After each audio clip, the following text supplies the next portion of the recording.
Hello students, this is second part of matter, states of matter. As you know, there are three states of matter: solid, liquid and gases.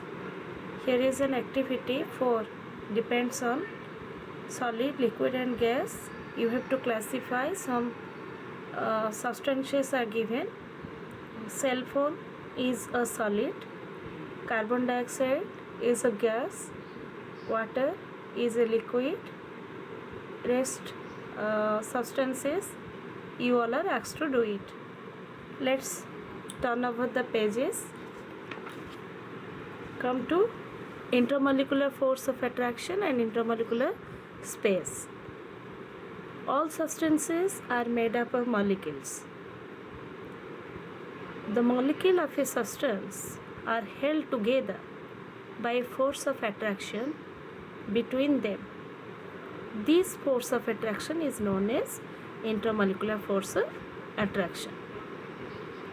Then there is space between the molecules of a given substance is known as intermolecular space. Then a state of matter depends on intermolecular force and intermolecular space between the molecules. Next, move to arrangement of molecules in solids, liquids and gases. Solids.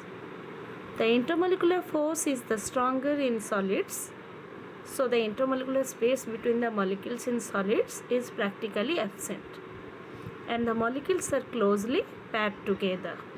So the molecules in solids hardly move about, they only vibrate.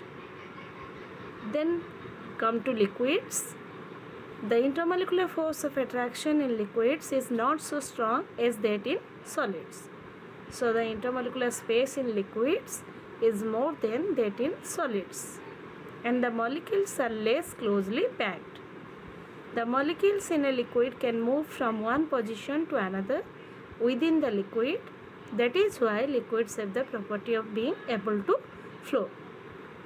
Here is the diagram given about the molecule structure of the liquid, and it's the molecule structure of the solid. From here only you can imagine how strongly the molecules are being close together in case of solids, and as compared to solid, the liquids a little farther away the molecules, and the space is more as compared to solid, and intermolecular force is less as compared to solid. Next, move to gases. The intermolecular force of attraction is the weakest in gases, so the intermolecular space in gases is the larger in comparison to that in liquids and solids. As a result, the molecules in gases are very far apart and completely free to move around in the whole space available to them. Here the structure of molecules of gas as compared to solid and liquid, you can see they are farthest away from each other, and they move in every directions because intermolecular space is very high and intermolecular force is negligible or it is absent. So it is available to this particular container where the gas has to be content, but if it is free, then it's free to move around every direction. Then come to properties of solids. Solids have a definite shape. Already you came to know the molecules of solids are very closely packed, so they never leave their positions. So they are not fluids. They move around themselves, only they vibrate. So they have a definite shape. For example, wooden block do not change their shape at room temperature. Then move to solids have a definite volume. The amount of space occupied by an object is known as its volume. For example, you are taking a substance, let's say a physics book. You are keeping on the table same physics book you are keeping on the floor. You can compare the space occupied by the physics book on the table and the floor is same. So it's a definite volume. Solids have a texture. When you feel different solids have different feelings you have. For example, if you are touching cotton, it is soft in nature. If you touch an iron cube, it's hard in nature. So substances differ from one to another. In case of solids, it depends upon the texture of the solid. Then come to solids have many free surfaces. Due to strong force of attraction, the molecules of solids do not leave their positions to move away from one another. Therefore, solids have many free surfaces. Lastly, come to solids are incompressible. A solid cannot be compressed because the molecules are very closely packed, but solids expand or contract to a small extent on being heated or cooled.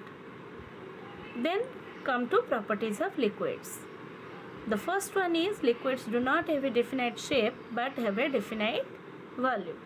As compared to solid, liquids molecules are loosely packed.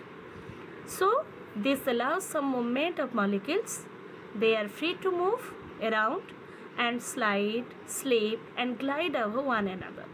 Hence, liquids do not have a definite shape, but they take the shape of the container they are put in. However, liquids take up a definite amount of space in a container and hence have a definite volume. Next, come to liquids have a tendency to flow. A liquid generally flows because its molecules are able to slide, slip and glide over one another due to the weak intermolecular force of attraction. Liquids cannot be compressed much because in liquids, though the spaces between the molecules are more than those between the molecules of solids, yet the molecules are still quite close together. Therefore, liquids can be compressed to a small extent. On the properties of liquids, there is an activity to show that liquids have a definite volume and no definite shape. Materials required: a beaker, a conical flask, a flat bottom flask, a measuring cylinder, water. Procedure: take 100 ml of water in a flat bottom flask. Pour this water into a conical flask.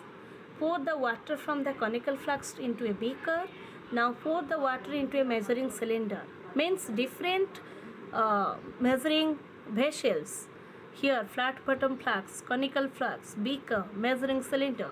100 ml of water you have taken, first poured into the flat bottom flask, then again from flat bottom flask to conical flask, again from conical flask to beaker, then lastly beaker to measuring cylinder. What will you observe? The volume of water in all the four containers is the same, that is 100 ml. But each time water took the shape of the container into which it was poured. So conclusion is, this proves that liquids have a definite volume but no definite shape. Turn to next page. Liquids have a free surface. Liquids have only one free surface at the top.